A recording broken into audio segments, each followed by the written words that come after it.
안녕하세요. 원격 수업으로 토론하기 설명을 하게 된 창덕여자중학교 윤수란. 중앙중학교 이한솔입니다. 1학기에 원격 수업하느라 수고한 나 정말 수고 많았어. 2학기에는 토론 수업을 한번 온라인 상황에서 진행해보고 싶은데 과연 가능한 걸까? 한솔쌤, 무슨 걱정 있어요? 안색이 안 좋은데요? 저 안색은 원래 이런데 아, 2학기에는 토론 수업을 온라인 상황에서 한번 진행해보고 싶은데 과연 이게 가능할지 정말 궁금해요. 그런 거라면 걱정하지 마세요. 원격 수업과 등교 수업에서 모두 활용할 수 있는 토론 수업 모형이 있거든요. 저한테 그 비법을 좀 알려주세요. 당연하죠. 선생님들도 같이 한번 알아보실까요? 렛츠 고! 렛츠고! 오늘 수업 모델에서 선생님들께 알려드릴 내용에 대해서 설명하도록 하겠습니다. 첫 번째는 왜 토론 수업인가, 온라인에서 왜 토론 수업을 진행하는지 설명하겠고요. 두 번째는 토론 수업의 단계 구성입니다. 각 단계별 구성 단계에 대해서 이야기하도록 하겠습니다. 세 번째는 활용 가능한 원격 수업 도구입니다. 네 번째는 토론 수업의 단계별 특징을 안내하겠습니다. 다섯 번째는 토론 수업의 핵심 단계의 내용에 대해서 선생님들께 전달해 드리겠고요. 마지막 여섯 번째는 토론 수업 모델 활용 시 기억할 점에 대한 설명을 진행하도록 하겠습니다. 그렇다면 왜 토론 수업일까요? 역시 토론 수업은 국어 수업의 꽃이라고 할 수 있죠.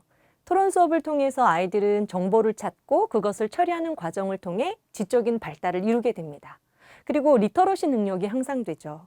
친구들과 함께 자신의 생각을 나누는 과정에서 재미와 흥미를 느낄 뿐만 아니라 자신감을 향상할 수도 있는 것이 토론 수업입니다. 그런데 원격 수업 상황이 되면서 많은 선생님들께서 토론 수업을 시도하는 것을 주저하고 계세요. 오늘 토론 수업을 원격 상황 속에서 어떻게 적용할 수 있는지 알아보도록 하겠습니다. 선생님, 토론의 단계는 어떻게 구성되나요? 네, 이번 수업에서 토론은 총 5개의 단계로 구성이 되게 돼요. 첫 번째 단계에서 학생들은 토론이 무엇인지 개념을 학습하게 되고요. 그리고 두 번째 단계에서는 논제를 찾아가는 시간을 갖습니다. 세 번째 단계에서는 쟁점이 무엇인지 이해하고 쟁점을 찾는 연습을 하고요. 네 번째 단계에서는 토론을 위한 글쓰기를 먼저 하게 됩니다. 그리고 다섯 번째 단계에서 토론을 직접 진행을 하게 되는데 이때 토론을 하기 전에 글을 한번 써보면 학생들이 토론에 대한 준비가 더 잘 되고 내용을 체계적으로 정리할 수 있어서 좋습니다. 이 모델에서 사용하는 원격 수업 도구는 총 3가지가 있습니다. 줌, 구글 독스, 패들릿. 이 부분에 대해서는 다음 슬라이드에서 설명하도록 하겠습니다. 네, 선생님들도 잘 아시다시피 학생들이 이렇게 토론 수업을 하게 되면 비판적, 창의적 사고가 향상되게 되고요. 의사소통 능력뿐만 아니라 정보 처리 역량도 향상됩니다. 특히 이번 모형에서는 선생님들과 함께 쟁점이 무엇이고 쟁점 찾기가 얼마나 중요한지 그 과정을 같이 이야기해 보려고 해요. 쟁점을 찾는다는 것은 토론을 제대로 할 수 있는 준비가 되었다는 뜻이거든요. 자, 이렇게 수업 단계를 구성해 보았습니다. 여기서 잠깐! 모든 차시는 등교 수업, 원격 수업에서 모두 활용이 가능합니다. 그리고 필요에 따라 이 모형을 재구성하는 것도 가능하니 학교 현장에 필요에 따라 사용하시면 좋을 것 같습니다. 네, 선생님들께서 학교 교육과정 상에서 자연스럽게 활용하시면 될 것 같습니다. 한솔쌤, 그런데 이 토론 수업을 원격 수업상에서 하려면 어떤 수업 도구가 특별히 필요하지 않을까요? 설명 좀 해주시겠어요? 당연하죠. 원격 수업 활용 도구로는 우선 줌이 있습니다. 쌍방향 온라인 화상회의 도구로서 화상, 음성, 채팅이 동시에 작동하고요. 화면 공유를 통해서 선생님, 학생의 수업 자료까지 제시할 수 있습니다. 또한 수업 기록이 가능해서 이것을 수행평가 자료로 활용할 수도 있고요. 소회의실 기능을 활용한다면 모둠, 토론 수업도 가능합니다. 아이들이 이 화면을 돌려보면서 공부를 복습하는 효과를 가질 수도 있겠네요. 네, 다음 도구는 뭐죠? 다음 도구는 구글 독스입니다. 음. 학습지 구조화를 통한 글쓰기 활동도 가능하고요. 이 기능의 공유 기능을 활용하면 협력적 글쓰기가 가능해서 실시간 쌍방향 수업 중에 활용하기가 참 좋습니다. 아이들이 친구들이 쓴 글에다가 댓글을 달면서 서로 의사소통을 할 수도 있고 선생님이 아이들에게 어떤 피드백을 주실 때도 댓글 달기 기능으로 제공해 주실 수도 있을 것 같습니다. 세 번째 도구는 패들릿입니다. 패들릿은 쉽게 말해 포스트잇 같은 프로그램인데요. 링크만 생성하면 가입 없이도 사용이 가능하다는 편의성이 있고 다양한 서식을 활용해서 수업 활동에 유용하게 활용 가능합니다. 네. 여기서도 댓글과 공감 표시가 되죠. 좋아요를 누르면 투표의 기능을 할 수 있어서 아이들의 의견을 모을 때에도 유용하게 쓰일 수 있습니다. 네, 구글 문서가 긴 글을 쓰는데 유용하다면 패들릿은 짧은 생각을 실시간으로 공유하는 데 유용한 도구라고 볼 수 있습니다. 선생님, 그럼 토론 모델의 각 단계별 특징은 무엇이 있을까요? 네, 먼저 첫 단계인데요. 개념학습 단계예요. 이 단계에서 학생들은 토론의 의미를 이해하게 됩니다. 12인의 성난 사람이라는 영화가 있거든요. 그 영화에 대한 리뷰가 유튜브에 많이 올라와 있어요. 그걸 보면 학생들이 토론의 의미를 파악하는 데 도움이 됩니다. 그런데 왜 성이 났을까요? 사람들이 서로 성이 났다는 건 해결해야 될 문제가 있다는 거겠죠. 그것이 바로 토론의 본질이에요. 하나의 문제를 해결하기 위해서 각자의 의견을 표명하는 12명의 사람이 어떻게 문제를 해결해 가는지 확인할 수 있습니다. 이런 영상을 보면서 아이들은 나는 토론에 대해서 어떤 경험을 갖고 있는지를 다시 의견을 나눌 수 있거든요. 좋았던 토론의 경험 혹은 조금 어색하거나 이상했던 토론의 경험을 나누면서 토론의 개념에 대해서 이해할 수 있습니다. 이때 패들릿을 활용하면 생각 나눔이 조금 더 유용하게 이루어질 수 있겠네요. 그렇죠. 두 번째 단계는 논제 만들기 단계예요. 논제가 무엇인지 학생들에게 이해시키고 학생들이 스스로 논제를 만들어 보는 연습을 통해서 토론에 조금 더 접근해가는 단계라고 할 수 있죠. 이때 논제의 유형을 세 가지 정책, 사실, 가치 논제에 대해서 좀 자세히 알려주는 게 필요하겠네요. 네, 학생들은 정책 논제를 만드는 걸 조금 더 쉽게 생각하는 경향이 있는데요. 이 세 가지 논제를 만들어 보면서 논제가 무엇인지 확실하게 이해할 수 있습니다. 학생들이 논제를 만들 때 구글 독스 같은 것을 이용해서 개인별로 논제를 만들고 업로드를 할 수 있겠죠. 그러면 모둠별로 그 논제의 적절성을 파악해 보게 하고요. 그런 논의를 통해서 학생들이 자신이 만든 논제를 수정하는 시간을 가질 수 있습니다. 그리고 나서 투표로 학급 대표 논제를 선정하게 된다면 안전하고 튼튼한 논제를 발견할 수 있겠죠.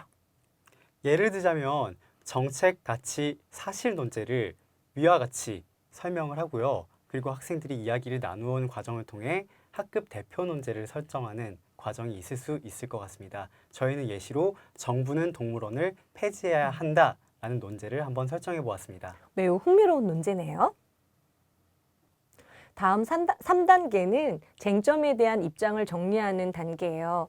원격 수업과 등교 수업을 같이 활용해서 하실 수 있는데 쟁점이라는 개념을 이해하는 게 쉽지가 않아요. 그런데 쟁점을 잘 찾아내면 학생들이 토론에 대한 준비가 다 끝났다고 볼 수도 있거든요. 그래서 아이들이 어떤 문제에 대해서 자기 주장을 막 펼치게 한 다음에 그것 중에 가장 논쟁적인 지점, 그 지점을 찾아내게 하면 됩니다. 그래서 저희 모델에서는 이 쟁점 만들기 부분을 조금 더 깊이 있게 들여다보는 시간도 가져보도록 하겠습니다. 사실 학생들이 논제에서 바로 쟁점을 찾아내면 가장 훌륭한데요. 그 과정이 어렵기 때문에 학생들에게 논제에 대해서 어떤 주장이 가능한지 자유롭게 펼쳐내도록 그런 시간을 주면 학생들이 훨씬 더 쟁점에 더 접근하기가 쉬워요. 그래서 개인별로 쟁점에 대한 찬성과 반대 입장을 정리하게 하고 각 주장에 대한 근거 자료를 탐색하게 한 후에 탐색한 자료를 또 모둠별로 공유를 하게 된다면 서로 부족한 부분을 채워줄 수 있겠죠. 이렇게 모둠 활동이 일어날 때 선생님은 학생 활동을 피드백을 제공하는 게 필요할 것 같습니다. 네. 주장이 명확한지, 근거는 적절한지, 또한 근거가 충분하고 출처가 분명한지에 대해서 피드백을 충분히 해줄 수 있을 것 같네요. 네. 그렇게 되면 아이들이 자신의 입장을 정리해 가는데 훨씬 도움을 받을 수 있을 겁니다. 4단계는 토론 준비 글쓰기 단계예요.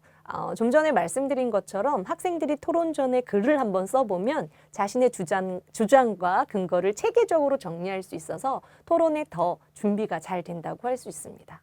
이때 개요를 먼저 작성해 보면 좋은데요. 선생님들께서는 아이들에게 개요를 작성할 때 확인할 사항을 안내해 주시면 좋아요.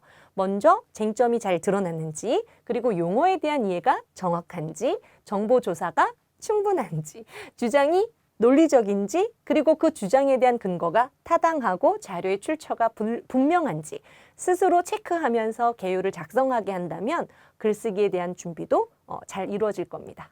아, 이렇게 해서 모든별로 찬성 반대 입장을 정한 다음에 입장에 맞게 인론을 쓰면 훨씬 더 체계적인 글쓰기가 가능하겠네요. 맞습니다. 5번째 단계는 토론하기 단계예요. 선생님들께서 줌이라는 화상회의 도구를 이용하시면 아이들의 토론을 실시간으로 진행하게 도우실 수 있는데 이때 소회의실 기능을 이용하시면 됩니다. 근데 이 소외실 기능을 이용할 때 인원 구성은 어떻게 하면 좋을까요? 소집단을 구성하실 때는 사회자 한 명이 반드시 필요하고요. 토론자와 배심원은 학급의 규모에 맞게 2~3명 정도로 구성하시면 되겠죠. 찬성팀 2~3명, 반대팀 2~3명, 그리고 배심원은 총 2~3명 정도여도 괜찮습니다. 토론의 순서는 기본적인 경쟁 토론 순서로 하시면 될 것 같고요. 학생들에게 이 내용을 사전 교육하는 것이 필요하다고 생각이 되네요. 네, 특히 사회자가 토론을 이끌어 나가야 하기 때문에 사회자에게 토론의 절차를 숙지시키고 어떻게 말을 해야 되고 어떻게 토론을 이끌어야 되는지 사전 교육을 시켜주시면 토론이 아주 잘 이루어질 거라고 생각합니다. 5번째, 토론하기를 끝내고 나면 토론 정리하기 시간을 가지면 좋습니다. 학생들이 토론을 하고 나면 많은 생각들이 들거든요. 무엇을 배웠는지, 어떤 생각이 들었는지 이것들을 친구들과 나누는 과정에서 생각이 많이 정리가 될 거예요. 이렇게 생각 나눔을 한 다음에는 토론에서 키운 논리력, 이 논리적인 부분을 생각 글쓰기로 마무리하면 좋을 것 같아요. 토론을 하면서 항상 아쉬웠던 부분이 그냥 글쓰기 없이 활동만 중점적으로 진행하다 보니까 마무리되는 느낌이 좀 적었거든요. 토론에서 키운 논제에 대한 나의 생각을 글 쓰는 부분이 나온다면 조금 더 마무리가 좀 완벽하게 되지 않을까 생각합니다. 네. 다음은 수업의 핵심 단계를 자세히 들여다보는 것입니다. 역시 핵심 단계는 쟁점을 파악하는 부분인 거겠죠. 그렇죠. 토론 수업에서 쟁점만 파악해도 벌써 반은 왔다고 볼 수 있을 것 같습니다. 네, 맞습니다. 쟁점이라는 것은 서로 다툼이 되는 아주 중심 지점이에요. 그래서 토론에서 서로 치열하게 대결하는 그런 세부 주장을 뜻하거든요. 그래서 학생들이 쟁점을 찾는 연습을 하면 토론을 더 이해할 수 있고 토론에 더 적극적으로 참여할 수 있는데요. 아까 말씀드린 것처럼 자신의 주장, 어떤 문제에 대한 다양한 주장을 펼치게 도와주면 쟁점을 찾는 데 도움이 됩니다. 쟁점이란 정말 토론에서 중요한 것이겠네요. 네, 논제에서 쟁점을 찾을 때에는요, 논제에 대해서 다양한 주장을 떠올려 보도록 학생들을 독려해 주시면 좋습니다. 이렇게 다양한 주장을 펼쳐놓고 그 주장들을 유형별로 긍정, 부정으로 나누면 쟁점이 수면 위로 떠오르면서 어떤 부분에 대해서 의견을 나눠야 될지가 눈에 보이는 거죠. 자, 그럼 패들릿 상황에서 어떤 단계로 이 부분이 이루어지는지를 지금 보도록 하겠습니다. 학생들이 논제에 대한 주장을 개인별로 2개씩 패들릿에 올리면 이러한 내용들이 나올 수가 있습니다.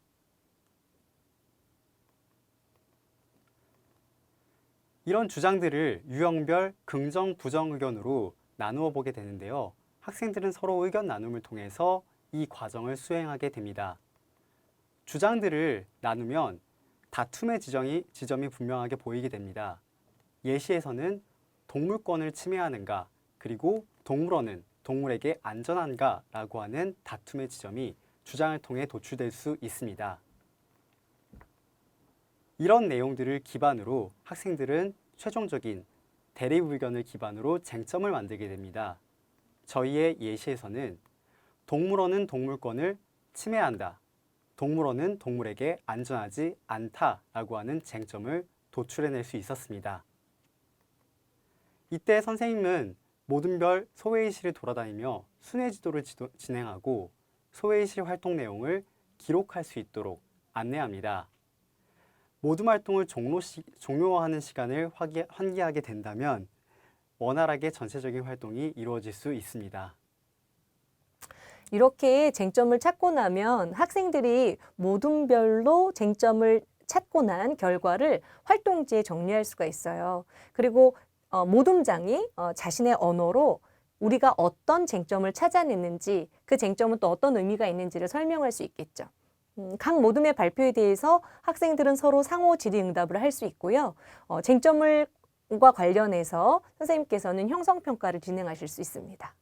이 과정 속에서 선생님의 역할은 모둠장에게 화면 공유 권한을 제공해 줘야 되고요. 또한 학생들에게 줌의 손들기 기능을 안내해서 질의응답을 할 수 있게 해주면 좋을 것 같습니다. 물론 이 학생들에게 골고루 발표의 기회를 제공하고 피드백을 제공하는 것도 중요하겠네요. 모둠별 피드백 그리고 질의응답을 한 학생들에 대한 개인별 피드백 모두 가능합니다. 저희의 토론 수업 모형에서 어떤 것을 저희가 꼭 기억해 봐야 될까요? 네, 우리의 수업 모형은 경쟁식 토론 모형을 기반으로 했다라는 거예요. 그래서 선생님들께서 찬반, 대립이 분명한 주제에 대해서 토론하고 싶으실 때 활용하시면 좋습니다. 만약 독서 토론을 넣고 싶다면 어떤 부분에 좀 활용하면 좋을까요? 네, 우리 모형의 1, 2, 3단계는 일반적인 토론에 대한 이해를 키우는 단계들이에요. 그렇다면 3단계 이후에 독서를 넣으시면 독서한 내용을 가지고 충분히 또 토론에 응용하실 수 있죠. 확장성이 상당히 큰 모형이기도 하겠네요. 네, 그렇습니다. 다른 교과의 성취 기준과 연계하신다면 융합 토론 수업으로도 충분히 활용이 가능하십니다. 그리고 서울형 토론 모형이라고 있잖아요. 네. 이 부분을 온라인 수업 도구를 통해 활용하면 비경쟁식 토론 수업도 충분히 가능할 것 같습니다. 네. 한솔쌤, 이렇게 토론 수업 모형 5단계를 꼼꼼하게 살펴봤는데요. 고민이 좀 해결되셨어요? 네, 선생님 덕분에 2학기 때 충분히 토론 수업 해볼 수 있을 것 같은데요. 네. 저희가 만든 좋은 자료들도 함께 제공이 되었으니 선생님들께서도 상황에 맞게 원격 수업에서 토론 수업 진행해 보시면 좋을 것 같습니다. 그럼 선생님들의 토론 수업을 응원합니다. 안녕!